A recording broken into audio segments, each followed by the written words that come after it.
La démarche RSE s'inscrit dans le groupe en se basant sur 5 piliers: le capital humain, l'environnement, la sécurité, l'insertion, diversité et les règles éthiques. On est un groupe international, donc bien évidemment un grand nombre de nationalités avec des cultures différentes qui vont demander de l'intégration de la part de chacun et un travail de la part de la société. Les populations qui pourraient avoir un handicap ou des restrictions plus légères dans leurs emplois, on va développer une grosse politique de postes aménagés mise en place suite à potentiellement des arrêts maladie ou des accidents qui peuvent être privés ou de travail. Ces postes-là vont être mis en place de manière ponctuelle, et puis une aide plus prolongée pour des publics sensibles qui auraient des handicaps reconnus. Ensuite, nous avons également un autre public pour lesquels on travaille beaucoup et qui va nous permettre d'avoir de l'emploi en local, ce sont les demandeurs d'emploi, pour lesquels on va mener de fortes actions en coordination avec le pôle emploi et les régions visées.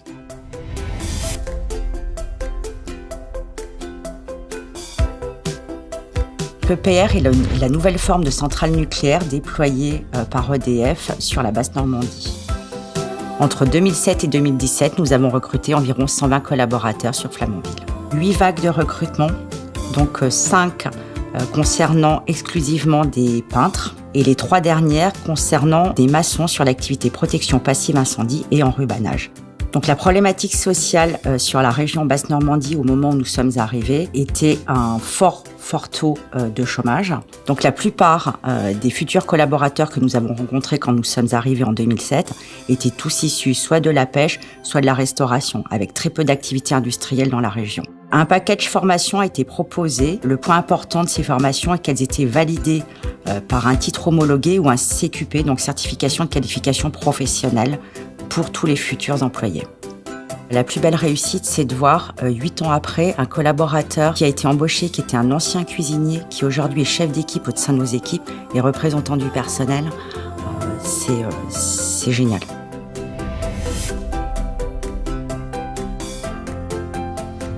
On parle trop souvent de sécurité comme d'un devoir civique. Mais en réalité, c'est bien plus que ça. C'est une valeur qui est partagée par l'ensemble des collaborateurs et des partenaires. C'est en quelque sorte une seconde nature.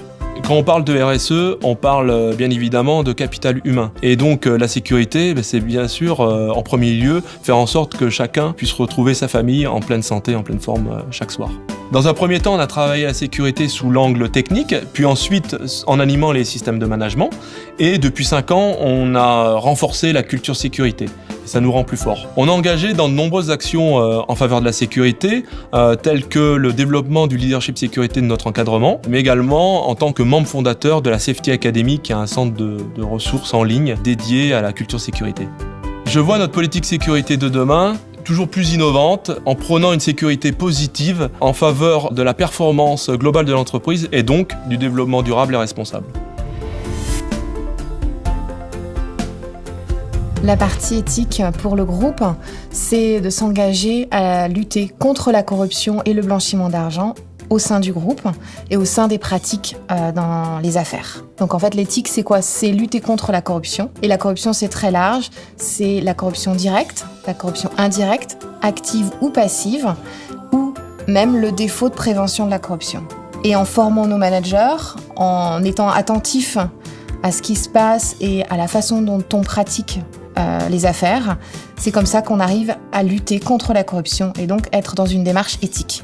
On a mis en place un code de conduite, il y a très longtemps déjà. On a aussi mis un peu plus récemment un guide de conformité. Et puis on met en place des formations pour former les salariés lorsqu'ils rentrent dans le groupe ou pour former régulièrement nos managers à détecter qu'est-ce qu'une situation de corruption.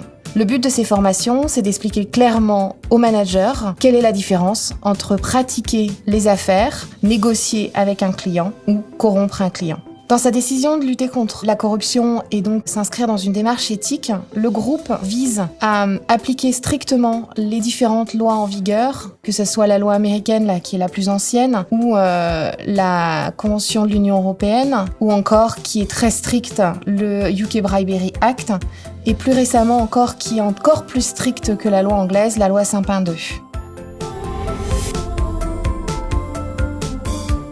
Donc la question de l'environnement est importante pour le groupe. Nous avons comme axe de travail d'optimiser le déplacement de nos véhicules. Nous nous appuyons sur la démarche de responsabilité sociale et environnementale pour améliorer nos performances économiques. Ça passe par l'optimisation du déplacement de nos collaborateurs, mais aussi par l'organisation de nos chantiers et de nos approvisionnements. Nous nous appuyons sur le plan de déplacement entreprise ou plan de mobilité qui peut nous permettre de proposer à nos collaborateurs soit des modes de déplacement alternatifs comme le covoiturage ou aussi, chaque fois que cela est possible, l'utilisation des transports en commun.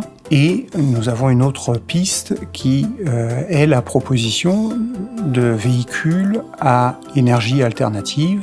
Je pense aux véhicules à motorisation hybride ou aux véhicules électriques. Dans le cadre du renouvellement des véhicules, l'objectif de la direction générale est de mettre à disposition des collaborateurs des véhicules émettant moins de 127 grammes de CO2. C'est un seuil fiscal et psychologique puisque c'est le seuil de déclenchement du malus.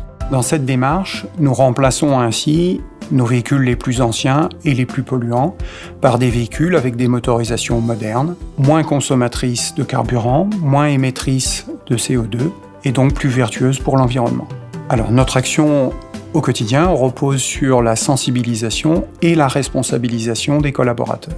La sensibilisation parce que nous avons demandé à chaque conducteur, à chaque responsable d'agence d'apposer ou de faire apposer la vignette critère ou certificat de qualité de l'air sur le pare-brise de nos véhicules.